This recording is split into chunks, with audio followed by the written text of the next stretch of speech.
Man, oh man, oh man. Boy. Well, we're going on day 4 now. Day 4. And none of the media pundits that you see here on the screen have made a statement about this whole Josh Giddey on up situation. None of them. And I should have put Shannon Sharp on this. Next time when I do my other video about it, I'm going to put Shannon Sharp on here too. Isn't this something? Isn't this something? Like, wow, this is a big case. This case is huge. Like, this is something that people just have a lot of outrage about right now.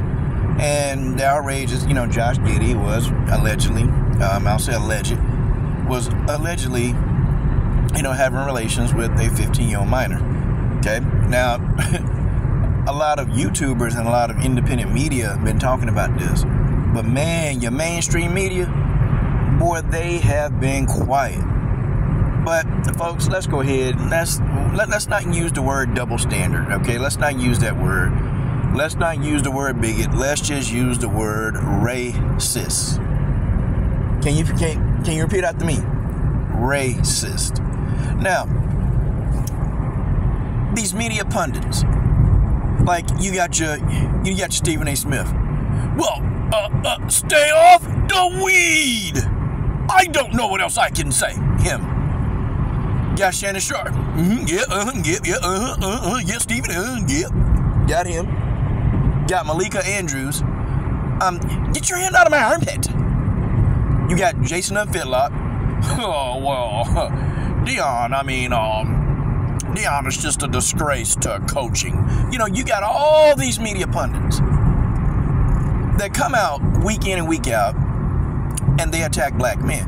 Now, I'm not saying that everything that some of these brothers have done is correct. Okay, I'm not saying that. Like, I will come out, people will attack John Jones, and I think they're right to attack him. My question is, though, or what I'm saying is that's fine if we're going to attack people like John Jones, if we're going to attack people like Tank Davis, if we're going to attack people like Ime Udoka, okay? If we're going to attack people like John Moran, if we're going to be attacking these people week in and week out, all I say and all I ask is, why can't it be across the board? Mainstream media, okay, and it's pretty obvious, white men or whites, period, they don't get attacked. Because I can't even explain it, guys. The only thing I see, and I'm not really that person that's going to bring up, hey, this is racist, this is racist. I don't spend a lot of time on my channel doing that. I talk fights. I talk combat sports. I talk fights most of the time. But when you look at this, okay, you got John Morant, you got Ray Rice, and they still talking about Ray Rice, by the way. You got Michael Vick, who they still talking about to this day about the dog fighting, okay? You got Michael Irvin. They drugged Michael Irvin through the media. They drugged this man. And it was an allegation, and also it was proved that, he didn't do anything. But they drugged Michael Irvin. Drugged this man. For months, they drugged this man. Okay? Drug him. Who that other brother? They drugged John Jones. All these people, what do these guys all have in common? I'm going to answer for you. All of the gentlemen that I just described, these are black men. Okay? Now, you got Dana White out here, and I covered that heavily. You got Dana White who slapped the hell out of his wife. Slapped his wife in front of the world. And I even had people come to my channel. Well, man, you don't really know all the circumstances that led up to it. Dana's a good guy. And matter of fact, let me call you out. Art Morelli. Yep. I had a subscriber on my channel called Art Morelli. Talking about, Dana White. Look, man, I don't care what you say. The man slapped his wife in front of the world. The man slapped his wife and pretty much got a pass. The UFC, he still went back to work at the UFC like nothing happened. Man still got all his sponsors and nobody pulled out. That's crazy. Dana White literally got away with it. Nobody called him, held his feet to the fire. Nobody did anything. Brett Favre stole all that money. Okay? These media pundits, they didn't put Brett Favre out there. They didn't hold his feet to the fire. They didn't say anything about Brett Favre. They covered Richie Incognito a little bit. They covered him some, okay? But it wasn't to the degree. And Richie Incognito was using racial slurs, just, like actually bullying certain players and getting on them and just, just like bringing that whole Neanderthal mindset to the locker room. Nah, I didn't really say much about that. Y'all remember Johnny Manziel? Remember Johnny Manziel was out here getting drunk and doing all this crazy stuff? Stephen A. Smith said, oh, he's just a young man trying to figure his life out, blah, blah, blah. Gave the boy a pass. I said, man, I'll be darned. But when it come to the brother, boy, we got to air him out. Now it's Josh Giddey. He's a white male. He's a basketball player. He's pretty good. And pretty much this is day 4. We're going on day 4. And they're not covering what this guy did. Nobody's covering it. Nobody in the mainstream media, the big time mainstream media, is covering this. And one guy said, well, maybe they're just waiting until the week is out because it's Thanksgiving week. They with their family. Oh, no. I'm not even trying to hear that because Jason Whitlock still had time during the Thanksgiving week to criticize Deion Sanders again. And that's another thing, too. I don't get, Stephen A. and Jason Whitlock, they criticize Deion Sanders. And it's crazy. They criticize Deion Sanders, right? This man ain't doing none of this crazy stuff. Criticizing this boy heavily. But ain't none of them talked about Trenton Dilfer.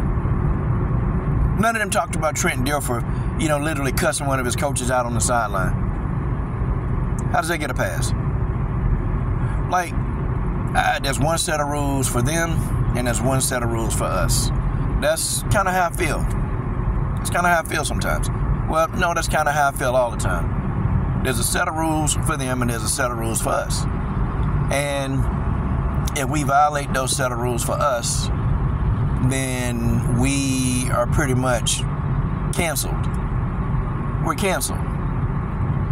The whole Ime Udoka situation. Man, Malika Andrews, I think she talked about him for a week straight. Talking about, how he was in a position of power and, what he did was wrong and, didn't even blame the woman. Just came out against him. Then, and I think I remember the one guy that did pass away. One guy passed away, she talked about his criminal record. One guy got drafted, and it's like she talking about the man draft stats, and then all of a sudden talk about, and also he's been accused of an alleged sexual assault or something of that nature. And I'm sitting here like, are you freaking kidding me? Are you kidding me? An alleged, this man's on his draft night, and this is the only thing that you can think of. And then I know there's one player, and I forgot who the player name. I'm not really into basketball. I know guys like Ticket TV could probably tell me who the guy is.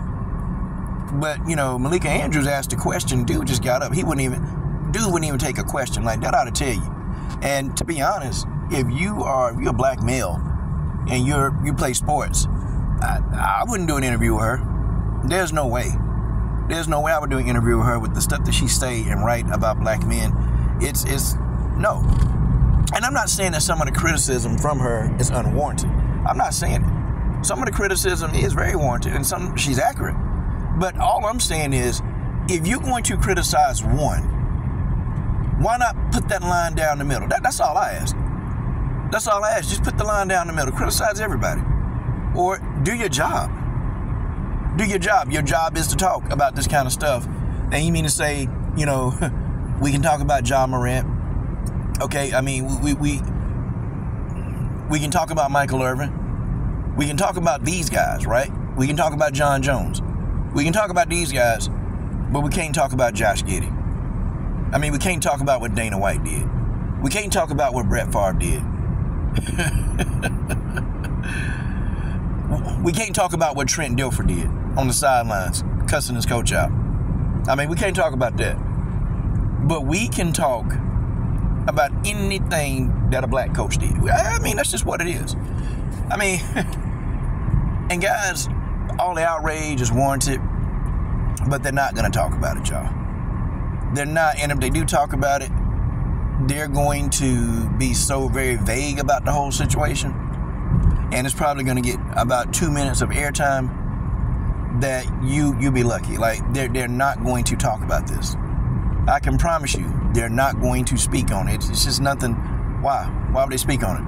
Why would they jeopardize their jobs? Okay?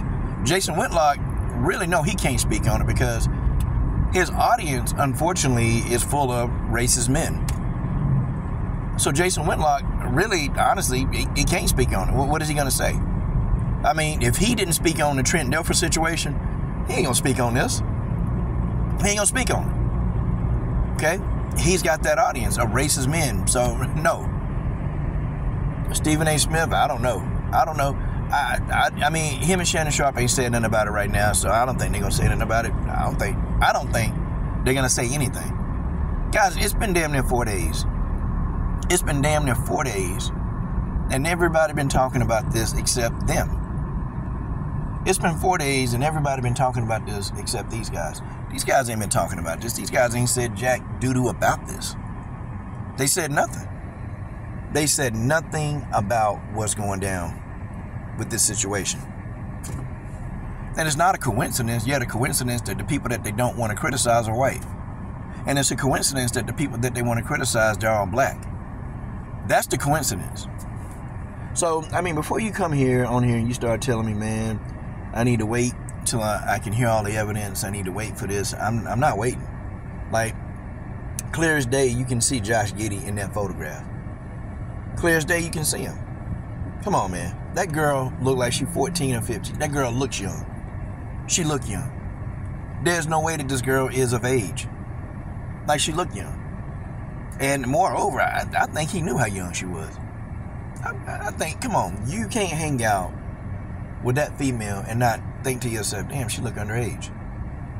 Damn, she look underage. The damn girl looked like she in damn middle school. Or she looked like she a freshman in high school. Like, that's how young she looked. I mean, and well, she had a fake ID. Well, just like they tell the brothers, it's your job to know. It's your job to know. It's your job to know. You don't get it. They don't give you a pass. It's your job to know how old these people are.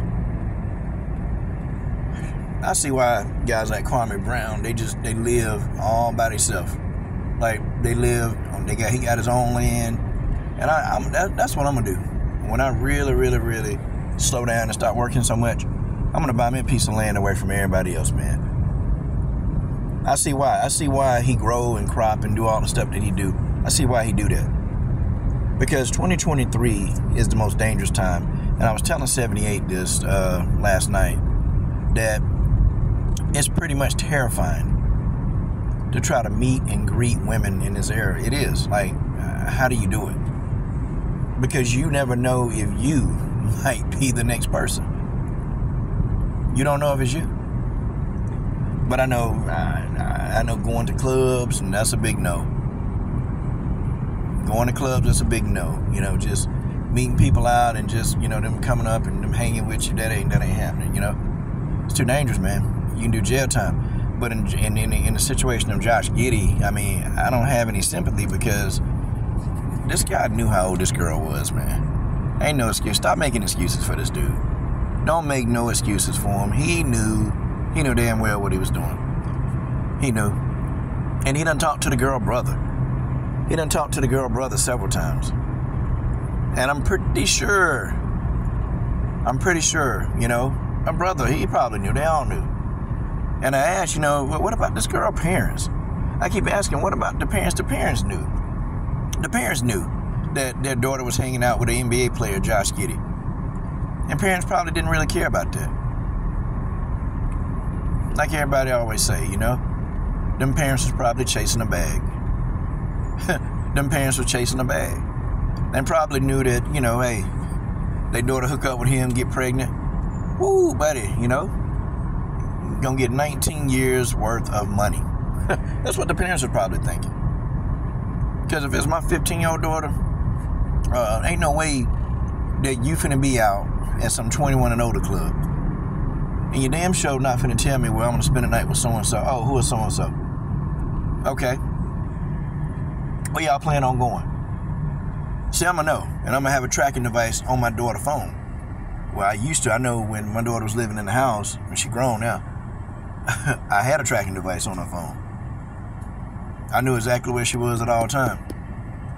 Now, you know, kids can get smart and leave the phone somewhere and make you think they're somewhere. But, you know, again, most kids ain't leaving their phone. And I had a rule, if I call you, I better get an answer within 3 minutes. Because if I don't, I'm coming to where you at. So my daughter already knew, don't play these games. So, yeah, these parents are at fault too. They allowed this to happen. I don't suspect that there'll be any punishment from Josh Giddey. But you know how to fix this problem? You know what to do? To me, personally, okay, and I know this would never happen. This would be in like an ideal world. I think every black athlete, I think they need to just refuse to play. And I think all of us, we need to not support the NBA. You do that for a couple of weeks. You do it for a couple of months. I guarantee you, when you affect their bottom line, when you affect the bottom line of the NBA, when you affect the bottom line, period, that's when things start happening. See, everybody just getting online and complaining about it, it's good and everybody bringing attention to it, but that's not going to change anything. It's not going to make a difference. It ain't going to make one iota of beans a difference. You got to affect their bottom line. I think the black players ought to be like, until y'all do something with Josh Giddey, we're not playing. And just refuse to play. And take whatever consequence, y'all. You guys got the money. Y'all can afford it. Just take the consequence. And then when you got in there, you're in there with a bunch of replacement players, ain't nobody going to want to watch the NBA. Ain't nobody going to want to come. That will heavily affect their bottom line. You watch what I tell you. It'll affect the bottom line. And when you affect the bottom line, things got to change. Y'all let me know what you think. And man, this is disgusting. This is utterly disgusting and disgraceful. From Stephen A. Smith, Malika Andrews, Shannon Sharp, and Jason Whitlock. It's disgusting. Like, what else? How much money does it cost? How much money does it cost? Like, what did they have to do? Okay? How much did they pay these people to sell out? I want to know. I want to know the dollar amount. Is everybody for sale?